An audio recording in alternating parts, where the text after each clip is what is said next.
Ya Allah,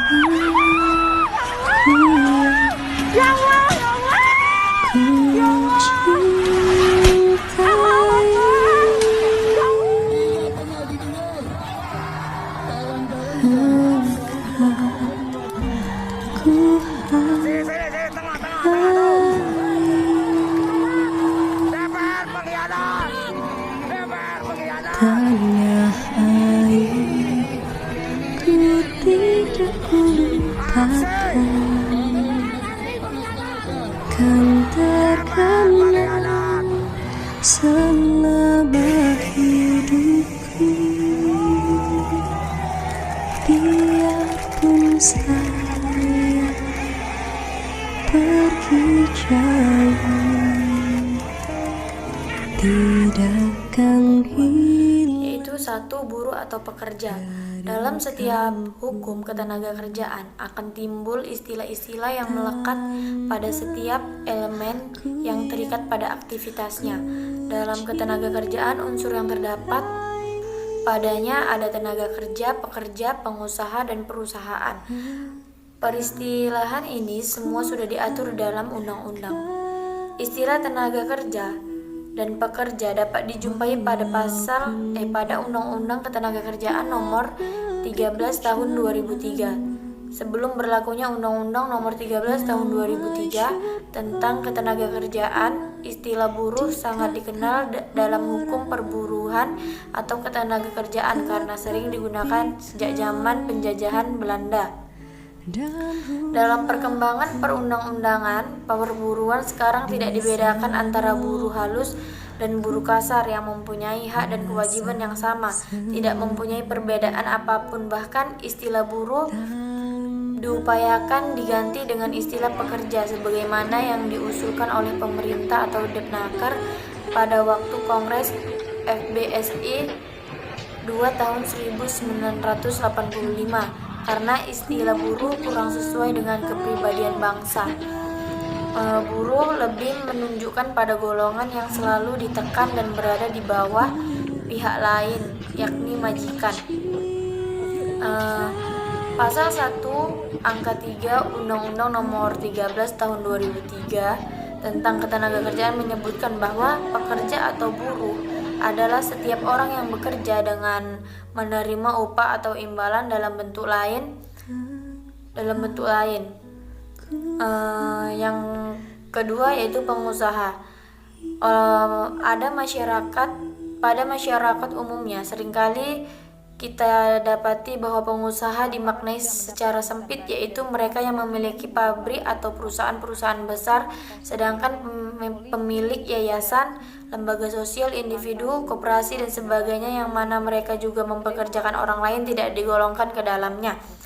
Padahal secara jelas dalam Undang-Undang Ketenagakerjaan menyebutkan bahwa pengusaha adalah satu orang perseorangan, persekutuan atau badan hukum yang menjalankan suatu perusahaan pemilik sendiri, orang perseorangan, persekutuan atau badan hukum yang secara berdiri sendiri menjalankan perusahaan yang bukan miliknya, atau orang perseorangan atau badan hukum yang berada di Indonesia. Sedangkan yang dimaksud dengan perusahaan adalah setiap bentuk badan usaha yang berbadan hukum atau tidak milik perseorangan, milik persekutuan atau tidak milik badan hukum, baik milik swasta maupun milik negara, yang mempekerjakan pekerja atau buruh dengan membayar upah atau imbalan dalam bentuk lain.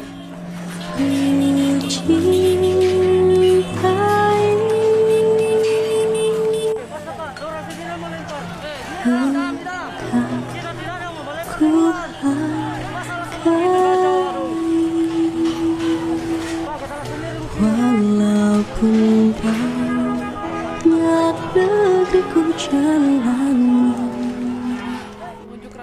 yang masyur mereka keberatan dengan pasal-pasal dalam dikata yang orang, disahkan karena dinilai merugikan buruh. tetapi kampung Aksi juga dikawal dan rumahku Pada masyarakat umumnya seringkali didapati bahwa pengusaha dimaknai secara sempit, yaitu mereka yang memiliki pabrik atau perusahaan besar. Sedangkan pemilik yayasan, lembaga sosial, individu, koperasi dan sebagainya yang mana mereka juga mempekerjakan orang lain digolongkan ke dalamnya. Padahal secara jelas dalam Undang-Undang Ketenagakerjaan menyebutkan bahwa pengusaha adalah orang perseorangan, persekutuan atau badan hukum yang menjalankan suatu perusahaan milik sendiri. Orang perseorangan, persekutuan atau badan hukum yang secara berdiri sendiri menjalankan perusahaan yang bukan miliknya. Orang perseorangan atau badan hukum yang berada di Indonesia mewakili perusahaan sebagaimana dimaksud dalam huruf A dan B yang berkedudukan di luar Indonesia. Sedangkan yang dimaksud dengan perusahaan adalah setiap bentuk badan usaha yang berbadan hukum atau tidak, milik perseorangan, milik persekutuan atau milik badan hukum, baik milik swasta maupun milik negara yang mempekerjakan pekerja atau buruh dengan membayar upah atau imbalan dalam bentuk lain.